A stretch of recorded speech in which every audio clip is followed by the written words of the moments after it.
œuvres littéraires béninoises mieux intéresser le public. C'est la thématique de ce soir et c'est sur ça que nous allons discuter avec Jennifer et son invité qui sont déjà dans ce studio. Mais avant, nous allons suivre ce reportage de Rebecca sur les livres et on revient. Le livre est un assemblage de plusieurs feuilles servant de support à un texte manuscrit.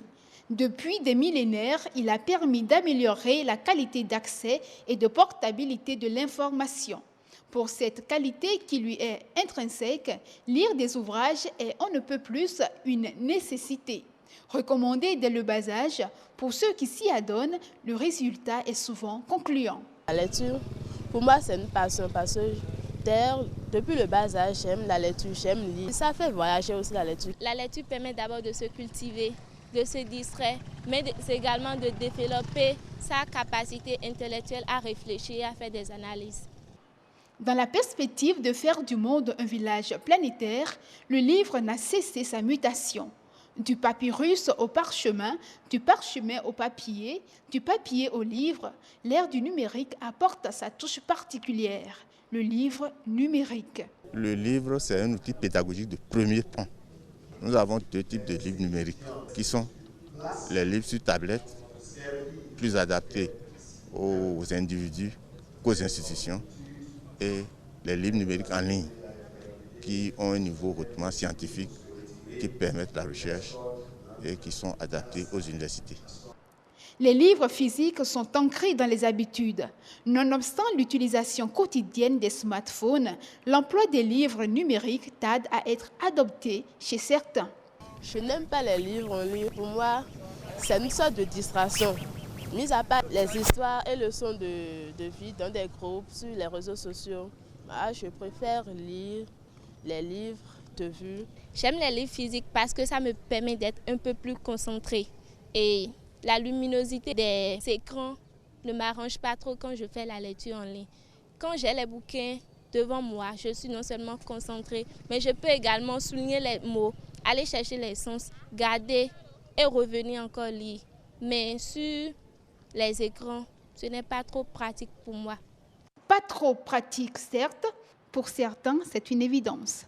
Aujourd'hui, on est à l'ère de la mondialisation. C'est ce qu'aiment les jeunes.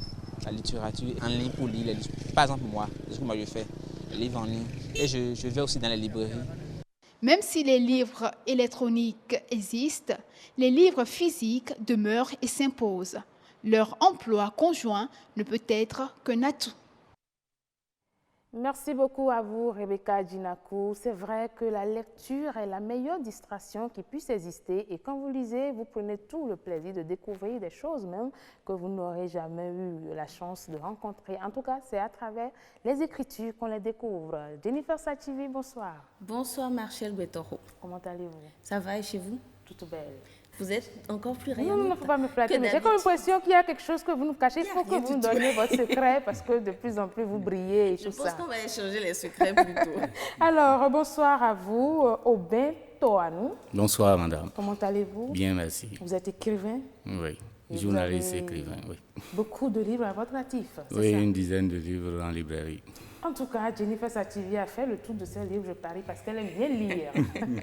Jennifer, c'est à vous le plateau. Oui, Marcel, comme vous l'avez remarqué dans le reportage qu'on vient de suivre, il y a pas mal de personnes qui s'intéressent à la lecture.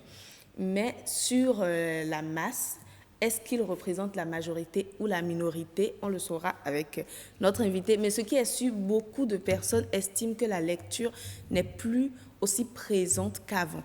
Donc, elle aimerait avoir votre avis sur la question. Monsieur Obintoanou, bonsoir. Bonsoir, madame la journaliste. Est-ce que c'est ce recul de la lecture, est-ce que c'est vérifié? Oui, on peut affirmer sans se tromper qu'il y a une désaffection au niveau de la lecture. Les gens ne lisent plus comme avant. Et ça s'explique simplement parce qu'on lit pourquoi? D'abord pour se cultiver, pour apprendre. Et dans un second aspect, on lit pour maîtriser une langue. Pour le premier aspect, on peut aujourd'hui se cultiver, on peut aujourd'hui s'informer, se former à travers les outils informatiques. Donc, les réseaux sociaux sont là, les programmes sur Internet sont là, sur Google, vous avez plein de programmes qui vous informent sur tout et tout. Bien entendu que ça ne se passe pas en milieu d'enseignement et donc il n'y a pas un encadreur, mais vous pouvez vous cultiver sur Internet, vous cultiver sur les réseaux sociaux. Pour le second aspect, c'est pour la maîtrise de la langue. Hier, on s'écrivait des courriers, des lettres, et on évitait de faire des fautes. On écrit les lettres d'amour et la dulcinée ne doit pas voir que le prince charmant... C'est votre première lettre d'amour en quelle classe? Marcel, bon, je l'ai reçu. Alors donc, personne n'aimait faire des fautes. Et pour maîtriser la langue, il faut lire. Sur ce second aspect, vous constatez qu'avec les réseaux sociaux, c'est les messages courts, c'est les abréviations.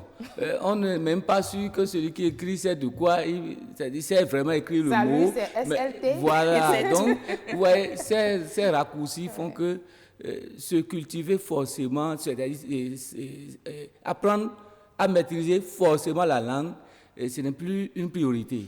Et donc, c'est quand je prends ces deux aspects, donc se cultiver et apprendre à maîtriser une langue, n'étant plus dans les mêmes réalités qu'avant, vous comprenez que la lecture ne soit plus aujourd'hui la chose la mieux partagée. Donc, le développement des réseaux sociaux et autres ont amené des distractions plus intéressantes. Et mais comme disait votre reportage, il y a plein de livres sur les tablettes, plein de livres en ligne, Internet. Voilà.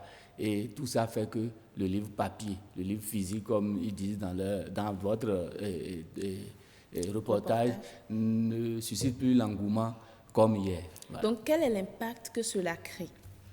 L'impact, pour moi, auteur, la vente baisse forcément. C'est-à-dire les gens ne sont plus intéressés par la lecture comme hier, donc les gens n'achètent plus les livres comme hier. C'est le premier impact. Donc, ça fait que l'industrie du livre connaît une certaine chute en matière d'activité.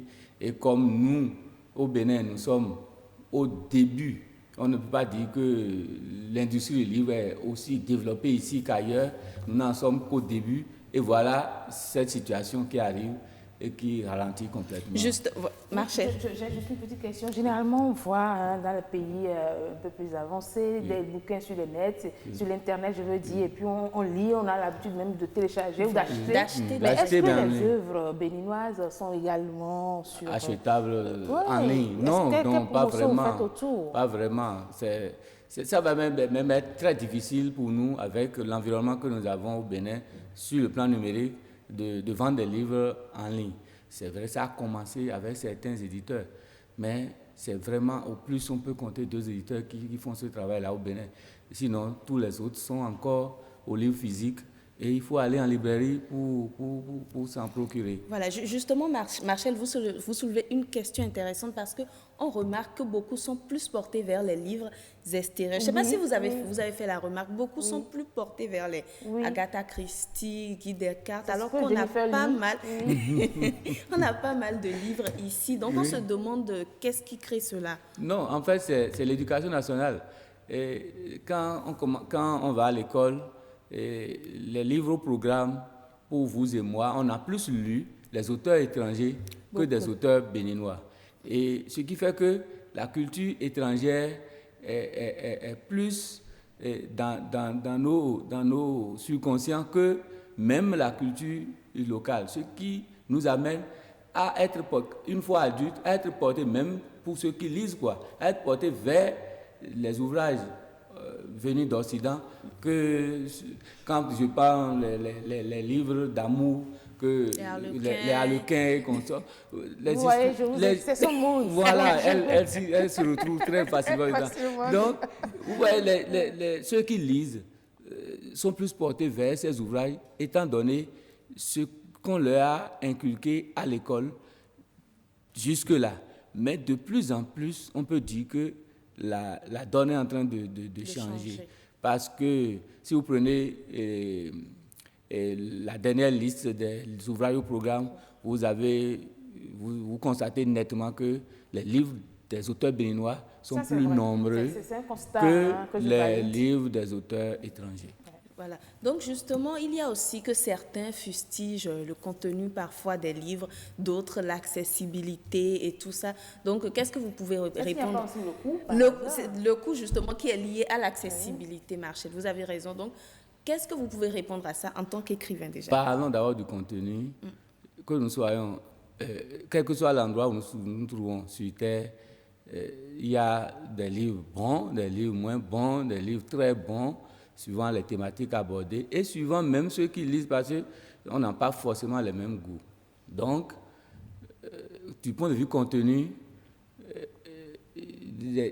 on peut dire qu'il y a des ouvrages qui ont des problèmes qu'on peut dire, qu'on peut classer de seconde zone, mais sur le plan national au Bénin, ici, on peut dire qu'il y a des ouvrages de qualité. Donc vous, et vous il y a reconnaissez les oui. limites des Oui, ouvrages. il y a des ouvrages qui sont de contenu qui laissent à désirer, c'est vrai, mais on retrouve au Bénin et suffisamment d'ouvrages de qualité, d'ouvrages très utiles pour le lecteur ordinaire et pourquoi pas en milieu scolaire. En ce qui concerne l'accessibilité, le coût. Maintenant, pour ce qui concerne l'accessibilité, le coût, étant donné que l'industrie du livre ne vient pas de notre culture, vous voyez, la technologie vient d'ailleurs, c'est normal que le coût de revient de l'édition soit, ne soit pas à la portée. Oui, il y a suffisamment de maisons d'édition. Il y a suffisamment de maisons d'édition. Le problème qui se pose, est-ce que l'éditeur béninois est prêt à éditer à compte d'auteur ou prendre en charge complètement la production du livre sur toute la ligne? Ce n'est pas souvent le cas. Est-ce que vous êtes déjà prêt à réduire le coût de vos œuvres? Moi, personnellement. Oui. Vous voyez, c'est pourquoi j'ai commencé par l'éditeur. L'éditeur, quand l'éditeur prend en charge complètement la production du livre, c'est lui qui vend le livre au prix qu'il veut, en proposant à l'auteur ce qui lui revient. D'accord, donc il doit y avoir en fait un travail entre les deux.